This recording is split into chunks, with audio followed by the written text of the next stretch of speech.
la communication.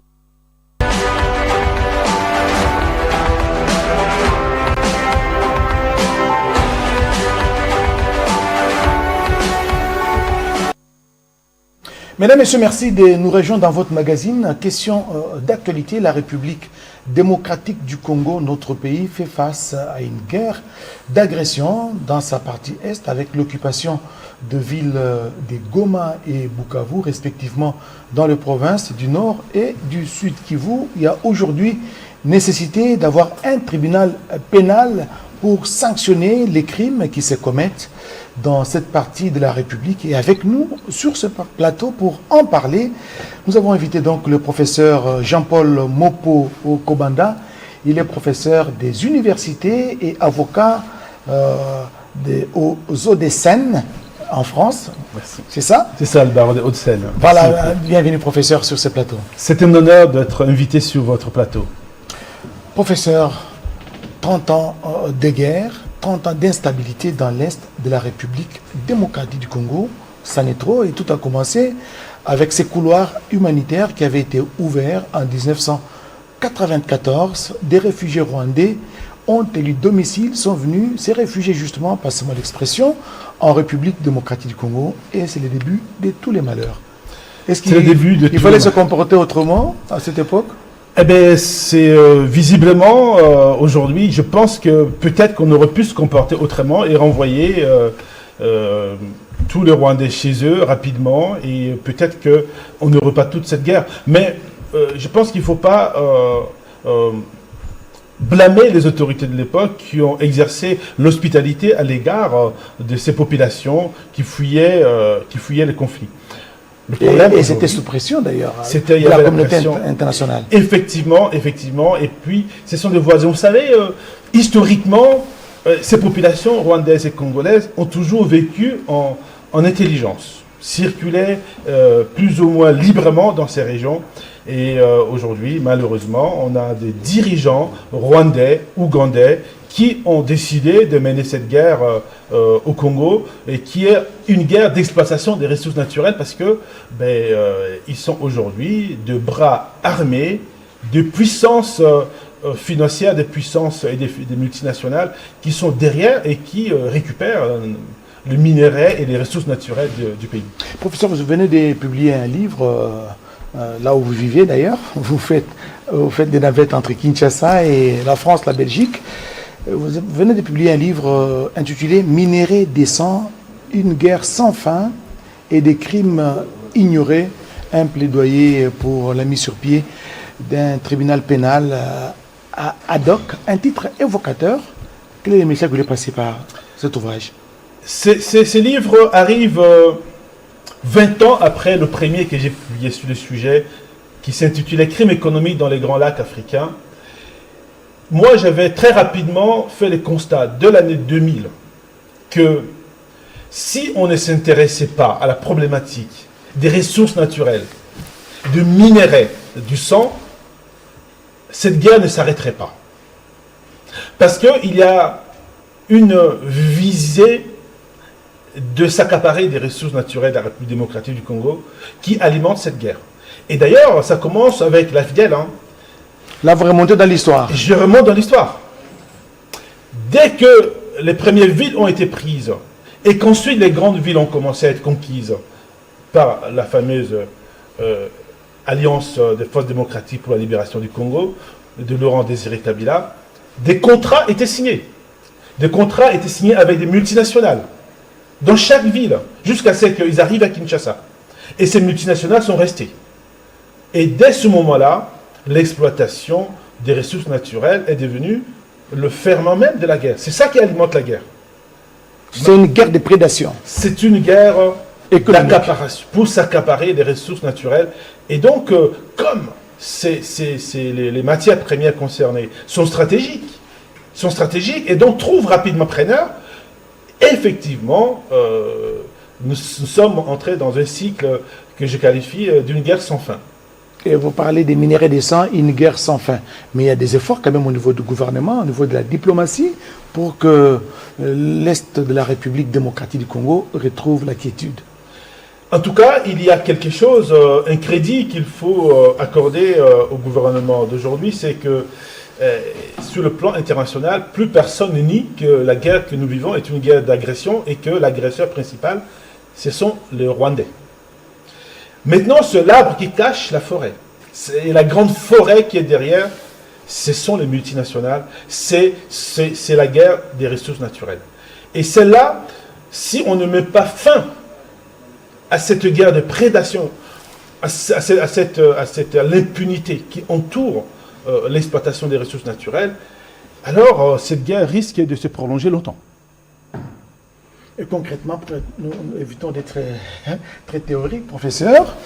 Je voudrais, avec des exemples concrets, vous avez dit que le Rwanda constitue l'arbre qui cache la forêt. Et vous avez insisté en disant que c'est une grande forêt derrière le Rwanda.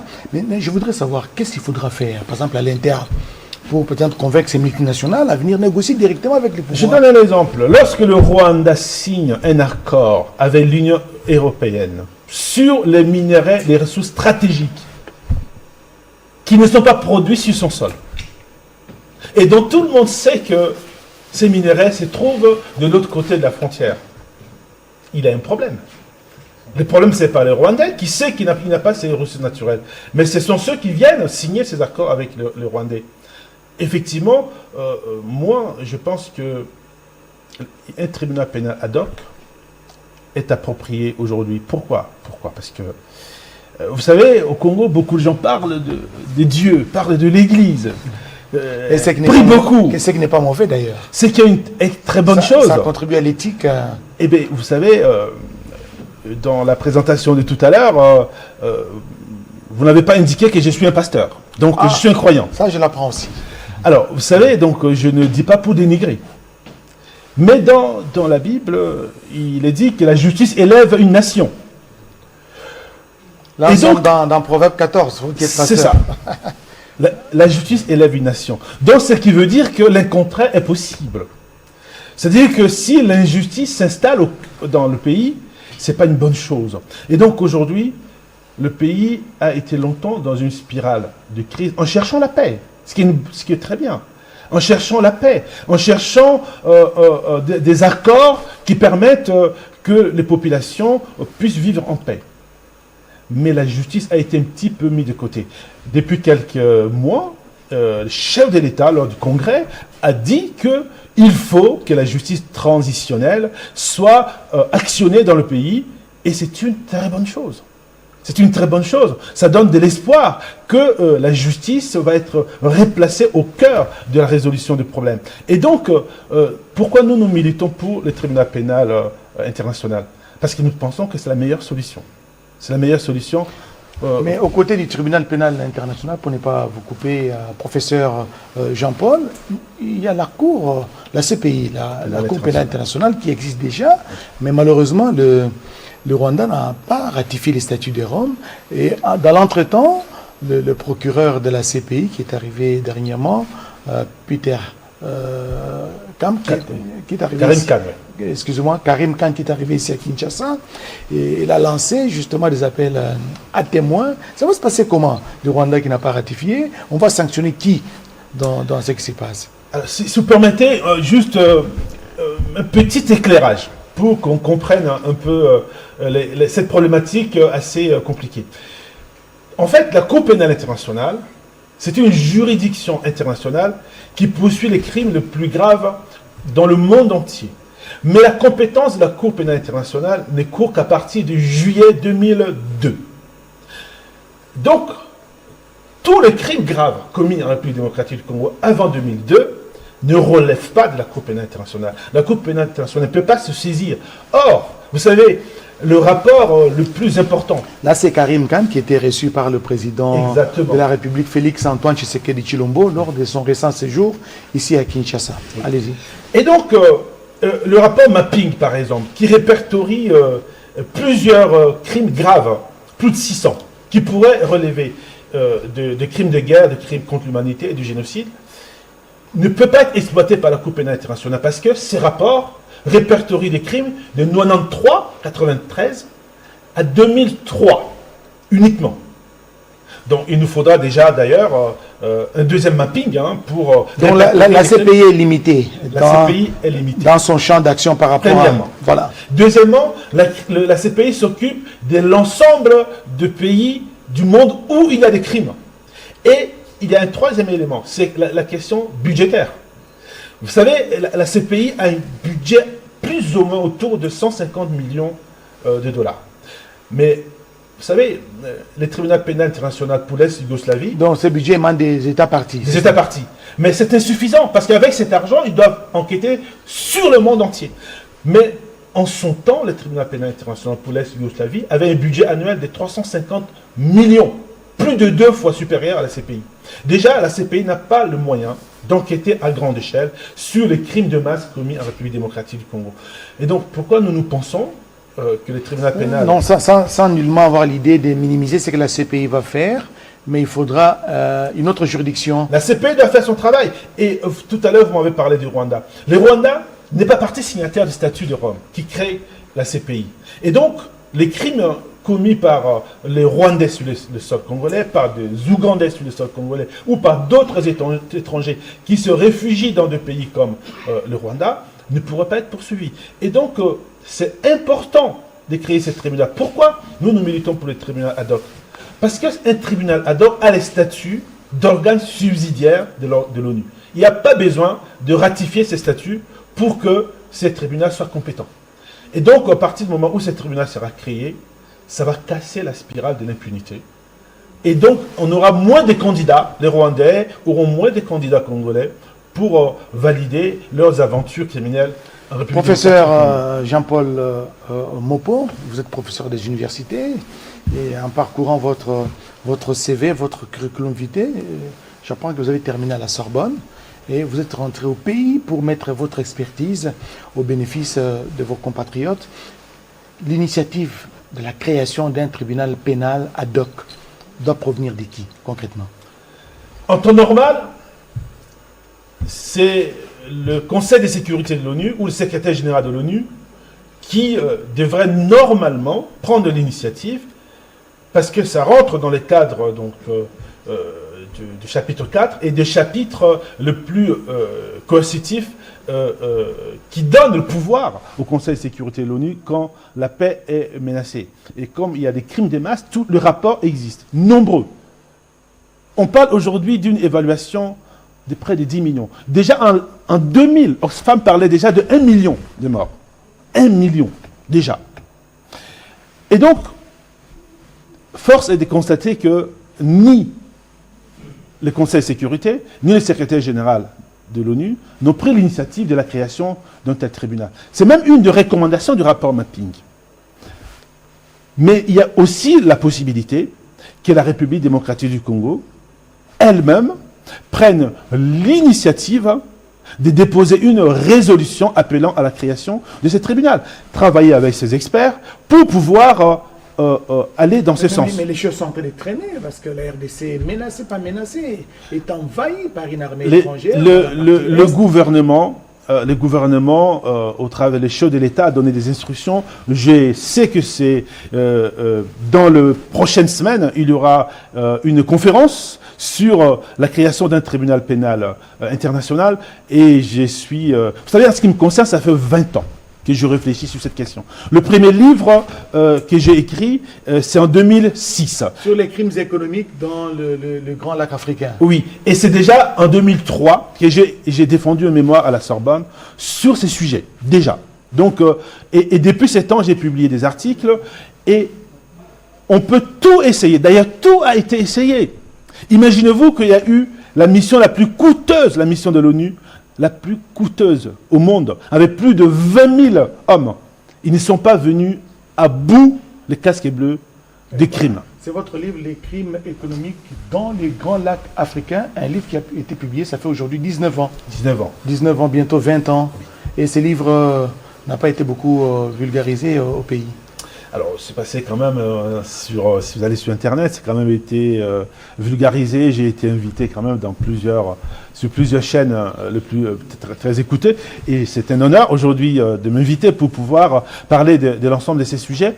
Donc, aujourd'hui, je pense que les choses, le lit bouge. Le chef de l'État a parlé de la justice transitionnelle. Il y a cet appel de pied de Karim Khan lorsqu'il est venu. Il est procureur de la CPI. On aurait pu trouver étrange qu'il appelle à la création d'un tribunal spécialisé. Parce qu'il sait, lui le premier, que la CPI ne peut pas résoudre... D'ailleurs, si la CPI était en mesure de résoudre le problème, de casser la spirale de l'impunité, elle le refait. Ça fait 23 ans que la CPI est créée et fonctionne. Et donc, c'est pourquoi nous pensons qu'il faut casser d'abord l'impunité, cette spirale, que ceux qui commettent les crimes... Là, c'est d'abord à l'interne. À l'interne et à l'international. Valoriser l'appareil judiciaire à l'interne, que la justice fasse son travail. Vous avez dit ici tantôt que la justice élève une nation, c'est ça? C'est ça. Et les contraires? Le contraire, c'est là où nous sommes, peut-être, je n'en sais rien. Chacun peut tirer ses propres leçons. Moi, ce que je vois aujourd'hui, c'est que moi, je pense que au lieu que les gens critiquent, c'est de soutenir toutes les initiatives. Là, il y a une conférence qui va arriver bientôt. On va en parler, professeur Jean-Paul Mopo. Je voudrais qu'on revienne sur les tribunaux pénals ad hoc sur la RDC. Quel sera l'avantage de la mise sur pied de ces tribunaux en termes de poursuite? Déjà, la simple annonce de la création de ces tribunaux va casser la spirale de l'impunité. C'est ce qui s'est passé au Rwanda. Tout le monde pense que c'est le FPR avec ses hommes qui ont empêché les ex-forces armées rwandaises et Interahamwe et les milices de revenir faire la guerre au Rwanda. Non, c'était la mise en place du tribunal pénal international pour le Rwanda. Dès qu'on a annoncé la création de ce tribunal, l'ensemble des dirigeants rwandais, des ex-dirigeants rwandais, des ministres des Finances, tous ceux qui étaient recherchés, qui étaient réfugiés, au Zaïre, il faut dire les choses. Certains vivaient à Kinshasa, à Guadeloupe, à Goma, à Kisangani, on les apercevait. Dès le jour où on a annoncé la création de ce tribunal, tous sont entrés en clandestinité. Ils ont laissé tous les jeunes gens seuls. Ils ne pouvaient pas s'organiser. C'est le premier effet. Le deuxième effet, c'est que la compétence de ce tribunal va s'imposer à tout le monde. Quel que soit l'endroit où vont se cacher, ou quel que soit l'endroit où vont se cacher les criminels, ils seront remis. Ils seront sommés, les pays seront sommés de le remettre. Et troisième élément, c'est la compétence. Ce tribunal aura une compétence beaucoup plus étendue que la CPI, qui aujourd'hui, dont la compétence ne commence qu'en 2002.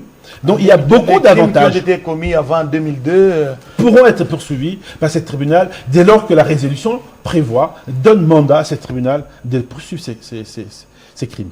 Et pour revenir, l'initiative peut provenir du gouvernement ou même de la société civile, c'est ça? Alors, la société civile, je sais, depuis longtemps, en République démocratique du Congo, travaille sur ces sujets. Mais ça appartiendra, la résolution, je ne doute pas un seul instant que la dynamique lancée par le gouvernement par rapport à la justice transitionnelle prendra en compte aussi cet élément pour que cette résolution ait lieu et que ce tribunal soit mis sur pied. Il y a une conférence que vous comptez organiser la semaine prochaine, précisément c'est le 15, c'est ça? C'est le 15, mardi 15, à l'université protestante. C'est à l'initiative du recteur de l'université protestante qui a estimé que le sujet de minerai des sangs doit être aussi débattu au niveau des universités. Et donc a estimé que cette conférence serait nécessaire. Et donc nous serons deux conférenciers, le vice-ministre de la Justice chargé justement du contentieux international. Vous avez parlé de Samuel Bemba? Samuel Bemba qui effectivement se base sur le plan international sur ces sujets-là. Donc la conférence va se focaliser sur les minéraux des sangs, une guerre sans fin. Il y a une complicité tout de même à l'interne et à l'externe, parce que quand vous parlez d'une guerre sans fin, c'est peut-être parce qu'il y a beaucoup de complices à l'interne. Ce qui est certain, c'est que s'il n'y avait pas eu de complicité en interne, la guerre serait terminée depuis longtemps. Ça, tout le monde le sait, de toute façon, on enfonce qu'une porte ouverte. Toute la population le sait, tout le monde le sait. D'ailleurs, le chef de l'État le dit, le ministre de la Justice le dit, tout le monde dit que c'est parce qu'il y a des complices. Et ceux qui sont au niveau de AFC, MV3, s'il n'y a plus aucun Congolais dans ces mouvements aujourd'hui, la guerre est terminée. Donc les complicités sont réelles, existent. Et il faudra les questionner, il faudra les interroger. Et s'il y a des besoins de poursuite, il va falloir les exercer pour casser cette spirale. Pour que cette grande nation, dotée de richesses immenses, puisse s'élever et jouer son rôle aussi d'abord dans la région et ensuite dans le monde. Professeur Jean-Paul Mopo, j'ai une question de curiosité. Vous êtes dans question d'actualité. L'actualité, c'est cette annonce qui fait parler d'elle, l'annonce de l'ancien président Joseph Kabila Kabange, qui annonce son retour par l'est du pays. L'opinion ne comprend plus rien. Pourquoi avoir choisi l'est de la RDC pour rentrer au pays, non pas Lubumbashi, non pas Kinshasa? Ça frise une certaine complicité? Il s'est peut-être trompé géographiquement, il voulait peut-être parler du sud. Ça, c'est votre point de vue, mais il parle de l'est de la RDC. Quand on dit est, c'est Goma, est, c'est Bukavu, l'est... C'est Uvira aussi. C'est Uvira, c'est aussi Bunia, c'est aussi Kisangani. Oui. Mais pourquoi avoir choisi seulement l'est par les temps qui courent pour annoncer son retour? Je pense que s'il arrive par Kisangani, vos correspondants sur place lui poseront la question, je pense. Voilà, nous allons aborder cet autre sujet. C'est les deals entre les États-Unis d'Amérique et la République démocratique du Congo sur la question de minerais stratégiques. Votre commentaire en tant que professeur d'université et analyse. Vous savez, on parle beaucoup de Qatar, on parle beaucoup des Émirats arabes unis, mais on ne s'interroge pas comment ces États se sont développés. Vous savez que il y a un peu plus de 30 ans, c'était des Bédouins qui vivaient quasiment dans des déserts. Et aujourd'hui, c'est des destinations touristiques. Tout est parti de deal avec les États-Unis. Quand on a découvert le pétrole et du gaz, ils ont demandé aux Américains d'utiliser une partie de leur argent pour leur construire leur pays, construire des autoroutes, construire des infrastructures. Je pense qu'un deal entre les États-Unis et la République démocratique du Congo n'est pas une mauvaise chose en soi, dès lors que c'est un deal gagnant-gagnant. Le problème n'est pas le deal. Je pense que l'initiative peut même être une très bonne initiative pour le pays.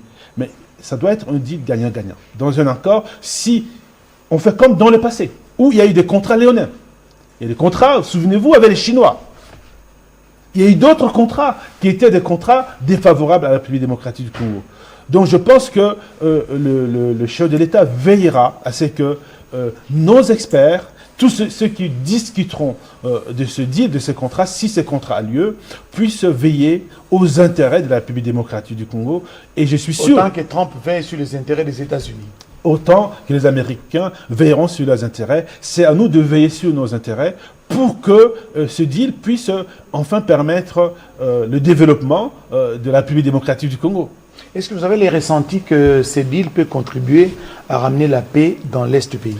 Ce deal peut ramener la paix parce que les États-Unis, ce n'est pas n'importe quel pays au monde. C'est la plus grande puissance militaire qui existe. Et si aujourd'hui il y a un deal avec les États-Unis, je pense que cette guerre se terminera. Mais je ne vais pas absoudre les États-Unis de leur responsabilité aussi des différents régimes américains qui sont passés, de leur responsabilité aussi dans cette guerre. Il a été démontré qu'il y avait des liens entre Paul Kagame, Yoweri Museveni et des milieux américains qui ont soutenu cette guerre. Et je pense que s'il y a un deal, si aujourd'hui les États-Unis ont des intérêts officiels en République démocratique du Congo et que partant de là, le gouvernement américain veille à ce qu'il n'y ait pas d'Américains qui soient impliqués dans la guerre en République démocratique du Congo, ça sera que bénéfique. Professeur Jean-Paul Mopo, une question qui me taraude l'esprit. Le Rwanda a célébré les génocides rwandais dernièrement et Paul Kagame, dans son adresse, il s'exprima sur les sanctions que les États-Unis ont infligées ainsi que l'Union européenne et d'autres pays à titre individuel ont infligé sur le Rwanda. Il a dit qu'il au diable. Oui. Il ne s'intéresse pas à ça. Et c'est un aveu d'impuissance ou bien il est touché dans son amour-propre? Ah, ça peut être les deux, mais c'est intéressant. C'est intéressant parce que Paul Kagame, c'est un très bon communicant, il faut le reconnaître. Par ailleurs, sans les États-Unis, tout ce pays, le Royaume-Uni, sans leur aide et sans le pillage en République démocratique du Congo, que vaut le Rwanda? Allez regarder dans le budget du Rwanda. Ça provient d'où? 40% du budget, c'est l'aide au développement des pays amis. Oui.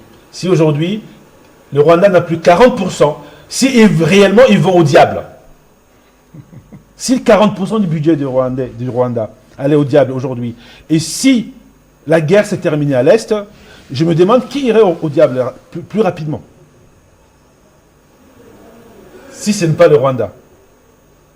Donc vous sentez, vous avez l'impression que Kagame est déprimé, il est en train de perdre de plus en plus